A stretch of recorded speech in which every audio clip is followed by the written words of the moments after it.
और आपको खबर दें कि मार्का जमालपुर के हीरो लेफ्टिनेंट कर्नल सुल्तान अहमद सितारे जुरत मशरक़ी पाकिस्तान के दूसरे महाजों पर लड़ाई के साथ साथ जमालपुर भी ख़ास अहमियत का हामिल था। 7 दिसंबर 1971 को पाकिस्तान आर्मी की 31 बलोच रेजिमेंट ने कमांडिंग ऑफिसर लेफ्टिनेंट कर्नल सुल्तान अहमद की क़यादत में जमालपुर फोर्ट्रेस में दिफाई पोजीशन इख्तियार की। जमालपुर का दिफाई ढांचा बहुत मजबूत था, लिहाजा दुश्मन भारत ने यह समझ लिया था कि जमालपुर पर हमला करना भारतीय फौज के लिए तबाहकुन साबित होगा।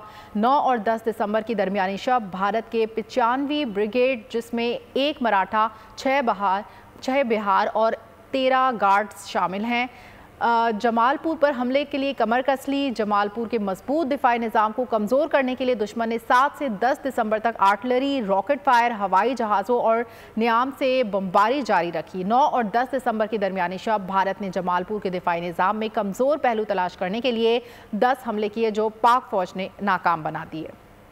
10 दिसंबर को भारतीय ब्रिगेड कमांडर हरदीप सिंह क्लेयर ने अपने अंदाजे के मुताबिक जब जमालपुर पर भरपूर बमबारी की तो उसने 31 बलोच की कमांडिंग ऑफिसर को खत लिखा। सब्सक्राइब करें और बेल दबाएं ताकि कोई खबर रह न जाए।